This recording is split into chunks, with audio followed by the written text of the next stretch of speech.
Depuis quelques jours les amis, il y a beaucoup de critiques envers Karim Benzema de la part de la communauté, forcément des supporters du Real Madrid, de la presse espagnole et globalement de tout ce qui va entourer bien sûr l'actualité du Ballon d'Or 2022. Moi-même je ne suis pas forcément exempt de tout reproche envers Karim Benzema, car vous savez tous qu'il y a le Mondial 2022 qui arrive au Qatar du coup la semaine prochaine. On a appris ce matin que Sadio Mané par exemple faisait partie des nombreuses stars à être blessé 2 dernières minutes et rater du coup le Mondial, ce qui va beaucoup pénaliser la sélection du Sénégal, notamment quand on parle de Sadio Mané, qui est quand même le meilleur joueur de l'équipe et forcément qui va laisser l'attaque orpheline d'une grande star, tout comme ça va être le cas de beaucoup d'autres joueurs comme Timo Werner par exemple qui est blessé avec l'Allemagne, etc. On va pas faire tous les exemples dans la vidéo. Mais globalement, Benzema aujourd'hui qui est remis en question par rapport à son professionnalisme, par rapport à son engagement envers le Real. Beaucoup disent par exemple que maintenant qu'il a le Ballon d'Or, qu'il a fait tous les efforts, qu'il était en pleine forme, qu'il était blessé ou pas, en ayant gagné la Liga, la Ligue des Champions, maintenant qu'il est le Ballon d'Or, bah que ça y est, il se repose sur ses lauriers pour justement se reposer un maximum, éviter la blessure de dernière minute qui le priverait bien sûr de sa dernière Coupe du Monde en carrière vu qu'il a bientôt 35 ans, donc forcément celle-ci sera la dernière, et potentiellement le priver d'un titre de Coupe du Monde qu'il manquerait à son palmarès et qui lui permettrait d'être vraiment la plus grande star, la plus grande légende du football français. Globalement, un Karim Benzema forcément que je vais tout de suite défendre aussi dans la vidéo, parce que même si moi aussi j'ai des doutes, par le fait qu'aujourd'hui, dès qu'il ressent la moindre gêne, il veut pas forcer. On sait qu'il y a beaucoup de stars aujourd'hui, peu importe les grands clubs, qui continuent de jouer à fond, qui continuent d'être professionnels, car faut pas oublier avant tout que un joueur de foot est payé par son club. C'est le club qui paye ses factures, qui paye ses salaires, qui le paye des millions, qui lui permet de se montrer, d'être visible et justement d'aller en sélection. C'est le club qui lance les carrières, qui forme les carrières et du moins qui t'aide aussi à bien définir, pas les sélections. Et globalement, les joueurs doivent d'abord être professionnels avec le club, faire les devoirs avec le club qui te paye, avant ensuite d'aller en sélection. Faut prendre les choses les unes après les autres, pas courir plusieurs lèvres en même temps et surtout ne pas passer tes intérêts personnels avant celui du club. Benzema aujourd'hui, quand il n'est pas là, le Real depuis 2 semaines a perdu une fois contre Leipzig en Ligue des Champions. C'était pas très grave vu qu'on a fini premier du groupe. Le Real a surtout perdu des points contre Gérone de manière honteuse vu que l'arbitre entre un but refusé à Rodrigo, un penalty concédé par le Real qui n'existait absolument pas, etc. C'était compliqué, mais c'était plus dû à l'arbitre qu'à l'absence de Benzema. Ces points perdus contre Gérone. Contre le Rayo, c'était plus dû à l'ensemble du Real qui était extrêmement mauvais que à cause de l'arbitre ou l'absence de Benzema. Mais globalement, l'absence de Benzema pèse lourd aussi dans les résultats. Ils ont pu s'en passer depuis le début de saison avec des Vinicius, des Rodrigo, des Valverde qui ont tout explosé par exemple, pour ne citer que, qui ont pris le relais, qui ont marqué des buts, qui ont été décisifs. Là pour le coup, l'absence de Benzema, au bout d'un moment, par son expérience, sa technique, par l'aura qu'il dégage aussi sur la défense adverse et aussi autour de l'équipe qui joue encore mieux à ses côtés, bah forcément son absence pèse lourd. Et forcément quand tu sais que Benzema potentiellement peut jouer ces matchs-là et qui se préserve du coup et qui préfère rester absent que jouer, bah forcément toi en tant que supporter, tu émets des doutes sur le professionnalisme, sur l'engagement de Benzema. Chose normalement qu'on ne devrait pas faire vu tout ce qu'il a apporté par le passé. Mais comme ce qu'il a apporté par le passé, c'est pas qu'on s'en fout un peu, mais globalement, aujourd'hui, t'en as besoin du joueur. T'es sous contrat, t'es professionnel, tu accomplis année après année, semaine après semaine et jour après jour ce qu'on te demande de faire pour ton club d'abord. Moi, Benzema, je serai jamais ingrat. Jamais ingrat, il a mérité entre guillemets ses vacances et ce repos, mais globalement le repos il en a eu pendant l'été. Il est revenu plus tard que tout le monde, il a d'ailleurs raté la pré-saison, il a eu du mal à se lancer dans le bain, il était en manque de confiance, manque de rythme, il a eu du mal à trouver son pic de forme en début de saison. Pas de bol, au moment où ça commence à reprendre, il s'est blessé véritablement pour quelques semaines, il a été au repos, il est revenu. Il a joué, il est retourné au repos parce qu'il avait une fatigue musculaire et aujourd'hui la fatigue musculaire elle revient quasiment tout le temps. Pourtant il a eu du repos tu vois. Et l'autre jour il est rentré 30 minutes contre le Celtic Glasgow. Donc s'il est rentré 30 minutes c'est globalement qu'il pouvait jouer. Donc là aujourd'hui à la moindre frayeur, moindre gêne il met la pédale douce. Mais globalement ça impacte autant le club que le vestiaire et aussi du coup l'équipe sur le terrain. Mais il faut pas oublier que Benzema a manqué la Coupe du Monde 2018, que celle de 2014 était un pur échec vu qu'ils ont perdu contre l'Allemagne en quart de finale. 2018, il la rate alors que normalement il aurait pu la jouer, hein, quand on voit surtout après derrière qu'il retourne en sélection malgré tout. Donc tu vois, il a raté 2018, il a raté le sacre de la Coupe du Monde. Peut-être que s'il avait été là, ils auraient pas gagné, ou peut-être qu'ils auraient gagné encore plus facilement, on sait pas, tu vois. C'est avec des si, on peut refaire le monde et l'histoire.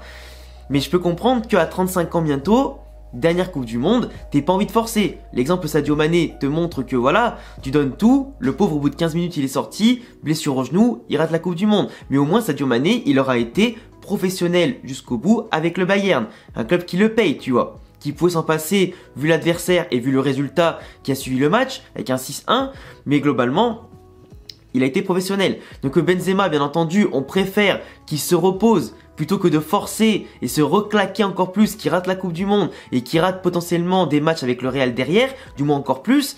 Il est clair qu'il vaut mieux être comme ça. Par contre, quand le joueur est en état de jouer potentiellement et qu'il ne le fait pas, c'est un peu irrespectueux. Et ça, on peut pas l'enlever à la presse espagnole, aux supporters du Real en Espagne et dans le monde entier, de critiquer Benzema sur ça. S'il est en possibilité de jouer, comme il est rentré l'autre jour contre le Celtic, c'est qu'il pouvait jouer. Donc potentiellement, il pouvait jouer contre Gérone, il pouvait jouer contre le Rayo Vallecano, il pouvait jouer ce soir contre Cadiz, enfin demain contre Cadiz, parce que contre Cadiz, demain il est pas là en plus. Donc il rate un match en plus.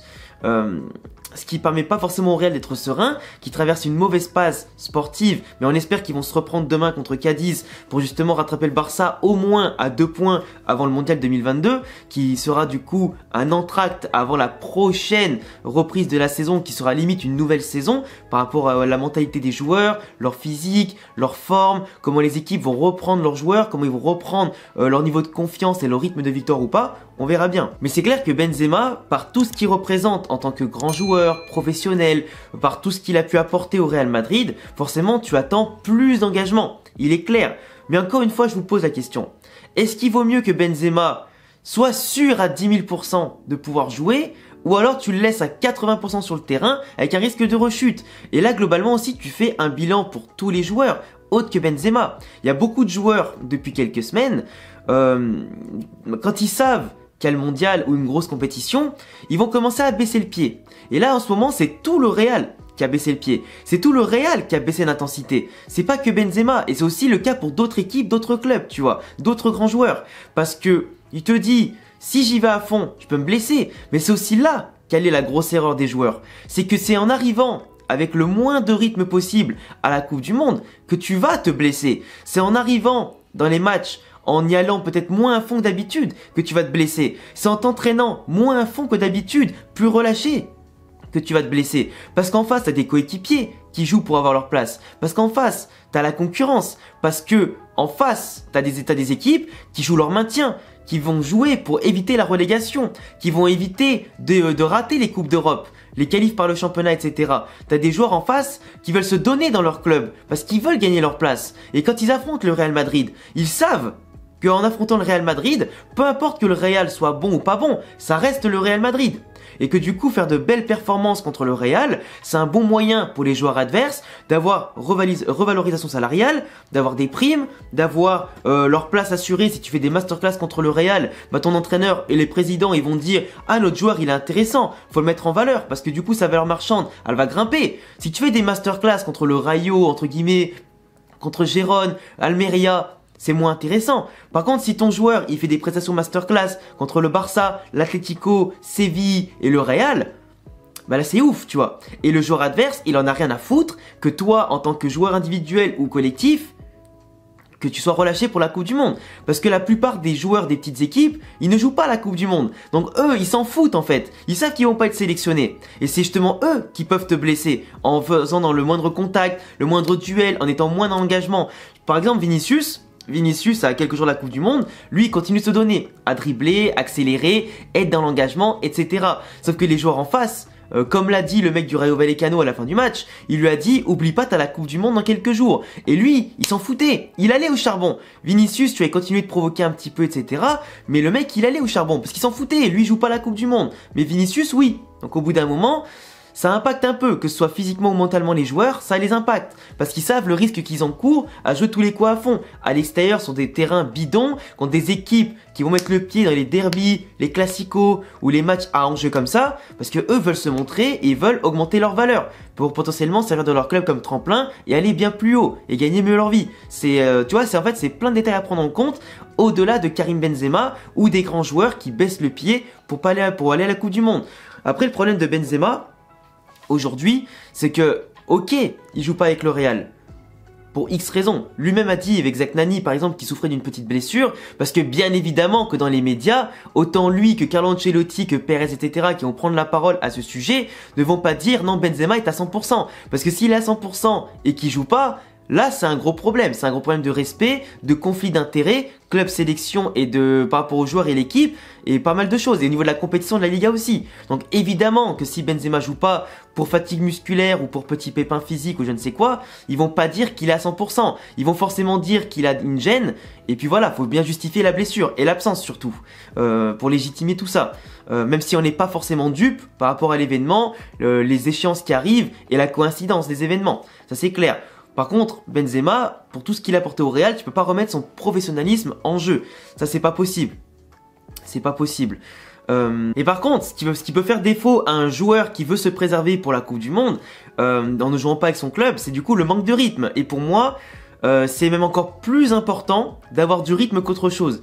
Parce que même si imaginons tu es à 90%, que tu joues un petit peu, que tu cours, tu as des duels, des occasions, que tu touches le ballon, tu es décisif au moins minimum, bah déjà niveau confiance et rythme, physique et tout ça, t'es en forme et après t'as le temps de récupérer un peu avant la Coupe du Monde. Là globalement Benzema il va arriver sans rythme, sans match dans les jambes, donc globalement, et c'est ce qu'a dit Ancelotti aussi en conférence de presse aujourd'hui là, avant match contre Cadiz demain, c'est que le manque de rythme peut poser plus lourd qu'autre chose, parce que même si t'as de l'expérience, que t'as du talent, que la technique ça se perd pas, etc., la compétition, est-ce que ça va exiger avec la pression du truc et tout ça, pour répéter les efforts, pour être frais, lucide et tout ça, si t'as pas le rythme, c'est compliqué. Grand professionnel que t'es ou pas, le rythme de la compétition de la Coupe du Monde, c'est plus que la Liga, tu vois, c'est plus, je dirais pas que c'est plus que la Ligue des Champions car c'est pas vrai, mais c'est hard quand même à tenir. Et pour moi, il est clair que Benzema, sans rythme, avec juste des entraînements avec l'équipe de France, et encore on n'est pas sûr qu'ils reprennent vraiment les entraînements tout de suite avec l'équipe de France, il peut très bien arriver au premier match, tu vois, à court de forme, et ça peut impacter autant son jeu que sa crédibilité, sa légitimité auprès de l'équipe de France et sur le terrain. Parce que forcément, l'équipe de France, au bout d'un moment, imagine, il y a 0-0, Benzema il est sur le terrain, mais il n'arrive pas à faire la différence, il est à court de forme, il va sortir, Giroud il rentre par exemple, il marque son but, même si c'est un cas parmi tant d'autres, bah Giroud il est rentré, il a marqué. Match numéro 2, Benzema il refait pareil, il a un manque de rythme, il est fatigué, il est pas dans le bain. Tu le sors, Giroud il rentre, il marque un but. Mais qu'est-ce que tu fais au troisième match? Tu remets Benzema qui est à court de forme et tu laisses Giroud sur le banc? Si la France n'est pas qualifiée, imaginons. Je suis pas sûr, tu vois. Même si Benzema il est infiniment meilleur que Giroud, même si c'est deux profils totalement différents, si au bout d'un moment ton grand joueur, pas qu'il apporte rien, mais qu'il est pas décisif, qu'il est pas dans le bain, qu'il manque de rythme, au bout d'un moment, si l'autre qui rentre, il est plus frais, il a plus joué avec son club, il a marqué plus de buts, qu'il est en confiance et qu'en plus quand tu fais rentrer, il marque, bah potentiellement le troisième match, c'est Giroud qui sera titulaire et Benzema remplaçant. Huitième de finale, la France est qualifiée. Giroud, peut-être que tu vas le laisser sur le banc pour remettre Benzema vu qu'après 3 matchs, il aura du rythme. Mais si Benzema, encore une fois, il marque pas en huitième, ou du moins qu'il n'a pas été décisif, ou qu'il est encore à court de forme, qu'il rate beaucoup de passes, de ballons, etc., tu remets Giroud, il plante le but en huitième et il te qualifie. Qu'est-ce que tu fais? Qu'est-ce que tu fais? À la fin, le joueur qui était ballon d'or, qui est un très grand joueur, qui est un très grand professionnel, qui était en manque de rythme parce qu'il a eu des blessures, ce qui n'est pas sa faute, on est d'accord, qui a pas forcément voulu jouer, alors ce qui peut-être il pouvait, on sait pas encore, et qu'un autre à côté s'est donné à fond pour avoir sa place, qu'il est rentré, qu'il a marqué plusieurs buts, qu'il a été décisif et qu'il a fait la diff, à la fin, imaginons la France gagne la Coupe du Monde, plus grâce au but de Giroud qu'aux prestations de Benzema, en dehors des buts et des passes D, en dehors des prestations, je parle bien, hein, parce que les stats ça fait pas tout, ben à la fin, oui, il a gagné la Coupe du Monde collectivement, mais il n'aura pas été le protagoniste, qu'il aurait voulu être, tu vois. Donc d'office, ça entache un petit peu sa participation, ça entache un petit peu ce qu'il aurait voulu être, et finalement les sacrifices qui auront été faits avant n'auront peut-être pas été intéressants. Je parle bien pour lui. Même si bien sûr Benzema, il mettra toujours le collectif avant sa personne. C'est aussi après une question, tu vois, d'ego, etc. Ou de comment tu perçois la chose. Lui, s'il l'aperçoit comme leader collectif avant tout, tant mieux. Mais après, c'est sûr que les grands joueurs, comme il l'a dit lui-même avec le live avec Zach Nani, c'est que s'il peut être un grand protagoniste de la Coupe du Monde, il va pas s'en priver. Et ça aussi, pour les distinctions individuelles plus tard dans la saison, ou simplement pour une question de confiance et tout ça, ça peut peser lourd. Ça peut peser très lourd. Même s'il est clair, je pense que Benzema, je le répète, préférait finir sa saison avec son compteur de buts et de passes D actuel, mais que le Real gagne Liga, Ligue des Champions et que la France gagne la Coupe du Monde, qu'il en plante 45 ou 50 ou 60 et qu'à la fin il gagne rien. Ça c'est sûr. Mais après encore une fois, c'est une question aussi de gestion des égos, de conflit d'intérêts entre les clubs, les sélections, ce que veulent vraiment les joueurs de manière un peu égoïste, si vraiment ils sont blessés ou pas, le jeu des médias aussi, pour pas décrédibiliser les joueurs. Il y a beaucoup d'aspects à prendre en compte dans ces cas-là. Et globalement, le mystère Benzema, ça n'empêchera pas d'avoir des critiques, que tu loues son professionnalisme, que tu critiques son professionnalisme, que tu sois d'accord avec lui ou pas d'accord par rapport à Benzema ou d'autres grands joueurs qui font la même chose. En tout cas, voilà, il y aura toujours des gens pour être, des choses et des cas qui vont dissocier un petit peu les clubs et les opposer, ou du moins les fans de foot aussi. Donc on verra bien en tout cas comment ça va se dégoupiller, si Benzema va arriver frais à la Coupe du Monde, s'il sera décisif et impactant dans le jeu comme dans les stats, on verra bien. En tout cas, je vous laisserai me dire en commentaire tout ce que vous avez pensé de cette vidéo qui sert plus de réflexion qu'autre chose à ce sujet-là et pas uniquement centré sur Benzema et les critiques qu'il subit. Et puis en attendant, voilà, laissez-moi un gros pouce bleu, abonnez-vous, cochez la cloche, tous mes réseaux en description et bientôt les amis pour prochaine vidéo. Ciao.